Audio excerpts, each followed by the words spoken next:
जय भीम साथियों। दोस्तों, गणपति महोत्सव अब सिर्फ महाराष्ट्र में ही नहीं बल्कि पूरे देश में बहुत धूमधाम से मनाया जाता है। गणपति महोत्सव के नाम पर ऐसे आयोजनों की शुरुआत बाल गंगाधर तिलक ने की थी। लेकिन क्या आप जानते हैं गणपति महोत्सव शुरू करने के पीछे की सबसे बड़ी वजह क्या थी?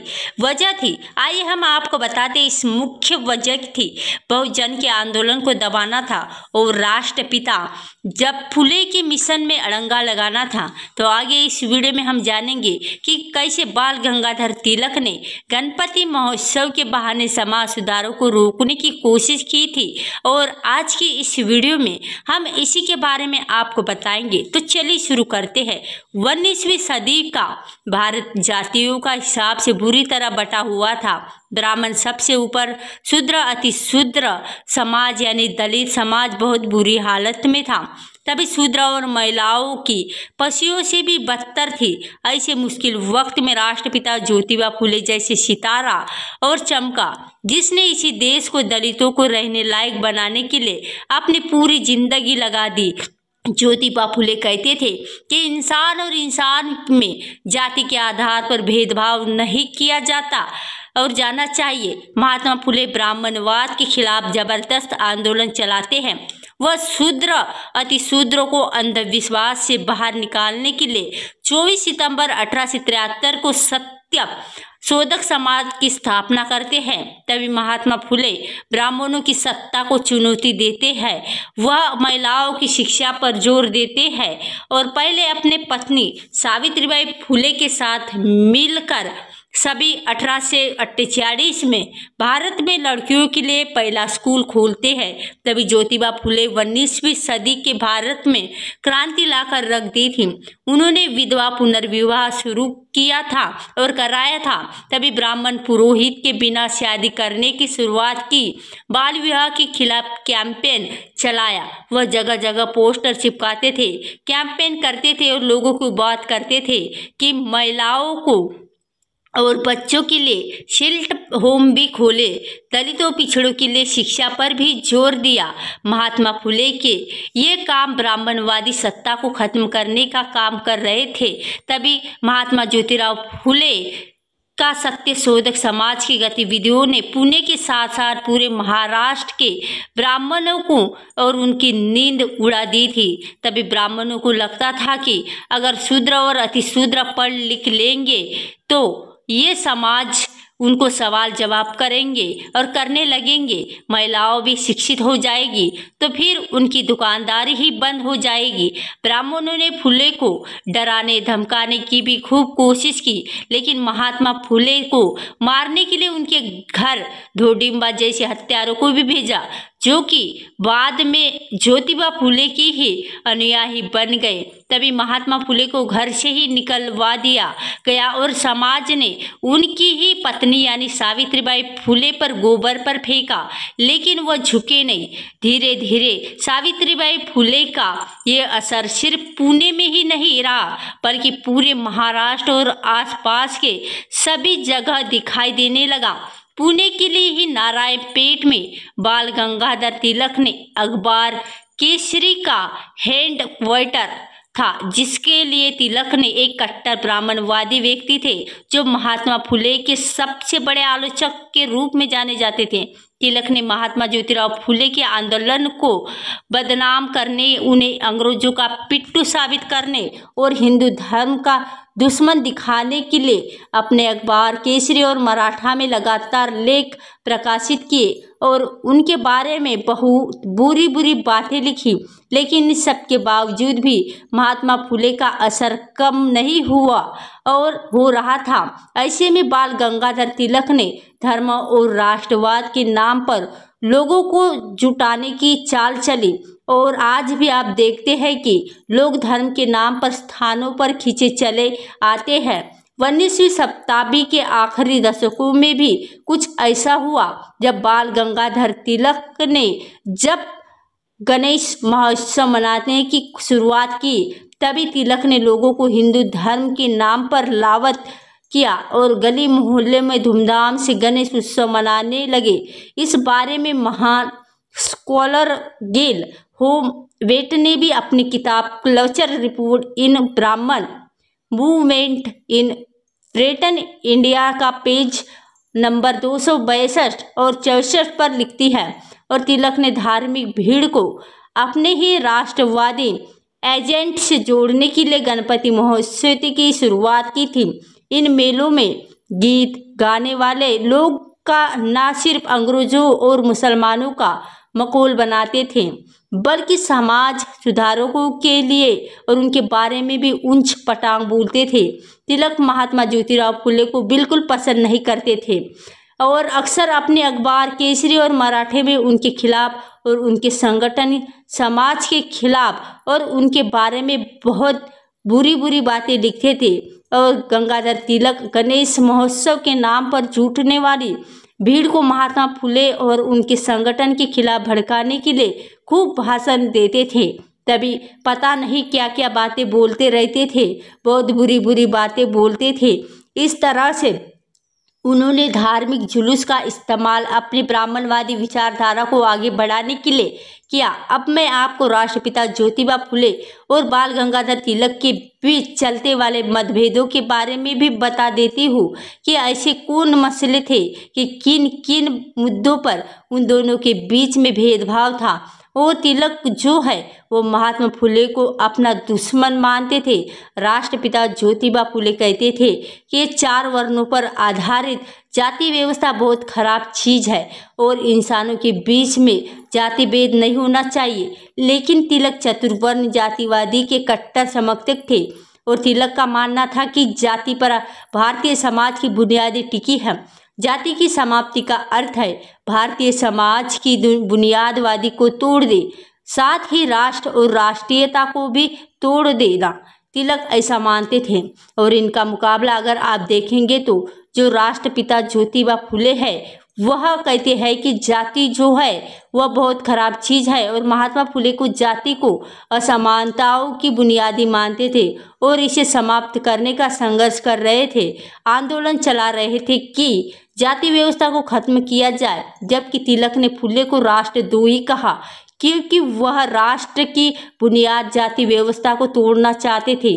महात्मा ज्योतिराव फुले कहते थे कि जब ब्राह्मणों ने अपने फायदे के लिए समाज को ब्राह्मण, क्षत्रिय, वैश्य और शूद्र जैसे वर्णों में बांट दिया था, वह कहते थे कि जिस तरह से बाल काटना नाई का धर्म नहीं बल्कि धंधा है, कपड़े धोना धोबी का धर्म नहीं बल्कि धंधा है, उसी तरह पूजा पाठ करना एक धर्म नहीं बल्कि धंधा है। तभी महात्मा ज्योतिराव फुले ब्राह्मणवादी जाति व्यवस्था के दुश्मन थे, जबकि तिलक को जाति व्यवस्था बहुत प्यारी लगती थी।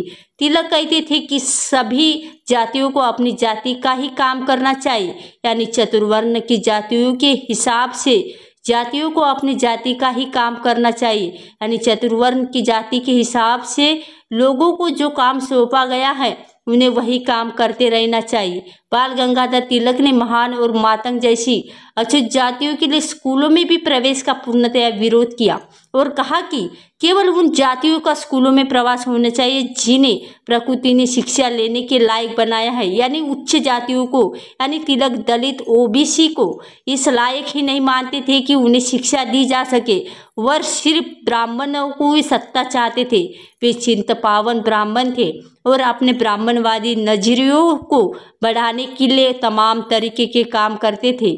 महात्मा ज्योतिबा फुले कहते थे कि जब प्राथमिक शिक्षाएं हर जाति के बच्चे के लिए अनिवार्य होनी चाहिए, लेकिन तिलक ने ज्योतिबा फुले के इस प्रस्ताव का कड़ा विरोध किया।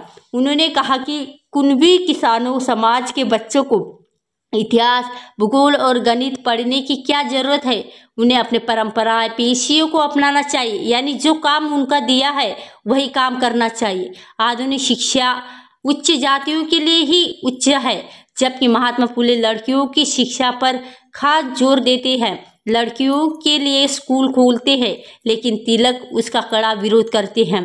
तिलक ने लड़कियों को शिक्षित करने का तीखा प्रतिरोध किया और उसके खिलाफ कैंपेन भी किया और लड़कियों के लिए स्कूल की स्थापना के विरोध में उन्होंने बाकायदा आंदोलन भी चलाया। द प्रिंट पर प्रकाशित अपने लेख में डॉक्टर मुख्तार सिंह लिखते हैं कि तिलक ने महिला शिक्षा का पूरी क्षमता के साथ विरोध किया। परिमल व राव ने भी अपने शोध पत्र में लिखा और मुख्य रूप से तिलक के अखबार में मराठे के हवाले से बताया है कि विष्णु शास्त्री, चिपलूणकर और तिलक के नेतृत्व में कांग्रेस के कट्टरवादी धड़े ने 1811 से 120 के बीच किस तरह से बालिका विद्यालयों की स्थापना और हर समुदाय के लिए शिक्षा देने के प्रयासों का विरोध किया। इस कांग्रेस के कट्टरवादी धड़े के लिए विरोध के कारण महाराष्ट्र के 11 में से 9 नगर पालिकाओं में हर किसी के लिए शिक्षा देने के प्रस्ताव किया, लेकिन हार का सामना करना पड़ा और राष्ट्रवादी शिक्षाओं की वकालत की, जिसमें धर्मशाला और धर्मशास्त्र का अध्ययन और हुनर सीखने पर जोर दिया था। तिलक की लीडरशिप ने कट्टरवादी धड़े का तर्क था कि पेशवा के शासन के दौरान महिलाओं की स्थिति और उनकी लीडरशिप की कट्टरवादी यानी महिलाओं को स्थिति और उनके दौरान शासन, जबकि पेशवा बहुत अच्छी थी। तिलक के ये विचार उनके अखबार मराठा की 15 मार्च 1885 के अंत में छपे हैं और महिलाओं शिक्षा के विरोध में तिलक का तर्क था।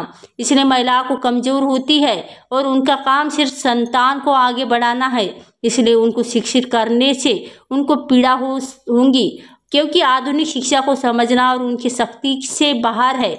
उनकी ये बात मराठा जो उनका अखबार के 31 अगस्त और उनका क्या किया और गांधी, रनाडी और जिन्नाड़ में तिलक के इस समाज सुधारकों में अड़ंगा लाने के लिए और लगाने के बारे में विस्तार लिखा और वह उनके नायक नहीं मानते थे और उनके महान नहीं मानते थे, जो कि बाबा साहेब भीमराव अंबेडकर है। वो बार बार एक बात कहते हैं कि इस महात्मा ज्योतिराव फुले आए और धूल उड़ाकर चले गए, लेकिन अगर असल मायनों में महात्मा है तो राष्ट्रपिता ज्योतिबा फुले है। बाबा साहेब ने जब 1920 में मकनायक की शुरुआत की थी, डॉक्टर अंबेडकर के 15 दिनों में छपने वाला पक्ष अखबार निकाला था, तब उन्होंने पैसे देकर से अखबार केसरी के विज्ञापन पर भेजा था कि आप हमारे अखबार का विज्ञापन छाप दीजिए कि हमारा अखबार शुरू हो रहा है, लेकिन तिलक ने उनका ये विज्ञापन नहीं छापा, जबकि बाबा साहेब भीमराव अंबेडकर पैसे भी चुका रहे थे। इससे आप अंदाजा लगा सकते हैं कि वह बहुजन समाज के आने वाली बहुत मजबूत आवाज़ों को नेताओं के इतने बड़े विरोधी थे कि तिलक ने जो भी है सीधे सीधे राष्ट्रपिता ज्योतिबा फुले, छत्रपति शिवाजी जी महाराज और बाबा साहेब भीमराव अंबेडकर के खिलाफ कैंपेन करते थे और बुरा भला बोलते हैं और ब्राह्मणवादी विचारधारा को आगे बढ़ाने के लिए राष्ट्रवाद का सहारा लेते हैं। तिलक ने जब आजीवन ऐसे काम किए कि जिससे बहुजन समाज का नुकसान हो और समाज के जरूर सुधार ना हो, लेकिन भारत में सवर्ण इतिहासकारों ने बाल गंगाधर तिलक को महान राष्ट्रवादी नेता घोषित कर दिया। उम्मीद है इस वीडियो में आपको समझ में आया होगा कि कैसे बाल गंगाधर तिलक ने कट्टरवादी ब्राह्मणों ने बहुजन मुक्तिदाता महात्मा ज्योतिराव फुले को रास्ता रोकने के लिए धर्म का सहारा लेते हुए गणेश महोत्सव की शुरुआत की थी। असल में तो ये उनका और उनके लिए उत्सव बहुजनों की हकमा करने का एक जरिया था। उनको रोकने के लिए उत्सव शुरू हुआ था, लेकिन अब बहुजन समाज इसे ही जोरों शोरों से मान रहे हैं। मैं उम्मीद करती हूँ कि जो भी बहुजन समाज इस त्योहार को मनाते आ रहे हैं वो इसके पीछे का इतिहास भी समझेंगे और अपने जीवन में बदलाव लाएंगे और अपने महापुरुष और महामहिलाओं के संघर्ष को याद करते हुए सब दिमाग में रखेंगे कि जो भी वह काम कर रहे हैं उनके पीछे की कहानी क्या है और क्या उनकी हकमा करने के लिए काम तो नहीं हो रहा है। इस मसले पर आपका क्या सोचना है? ये वीडियो आपको कैसा लगा और तिलक और महात्मा फुले के बीच का जो संघर्ष है उसके बारे में आप क्या सोचते हैं? हमें कमेंट सेक्शन में ज़रूर बताएं, क्योंकि बहुत बार हम देखते हैं कि डॉक्टर बाबा साहेब आम्बेडकर और गांधी के बीच के जो संवाद है, जो टकराव है, उनके बारे में तो बात करते हैं, लेकिन जो राष्ट्रपिता ज्योतिबा फुले है उन्हीं के सक्षम कक्ष जो भी बाल गंगाधर तिलक है वह भी उसी तरह उनके साथ झड़प में थे और उनके साथ द्वैत में थे। मुझे लगा कि उस पर ये बात होनी चाहिए, इसलिए मुझे लगा कि अब चूँकि ये सब हो चुकी, ये ज़रूरी माहौल है, उसमें आपको ये बात बतानी चाहिए। आप इसके बारे में क्या सोचते हैं हमें कमेंट करके ज़रूर बताएं, और ये वीडियो कैसी लगी तो वो भी नीचे कमेंट बॉक्स में बताएं। और वीडियो अच्छा लगा तो वीडियो को लाइक कमेंट शेयर अवश्य करें। नीचे कमेंट बॉक्स में जय भीम जय भारत अवश्य लिखें।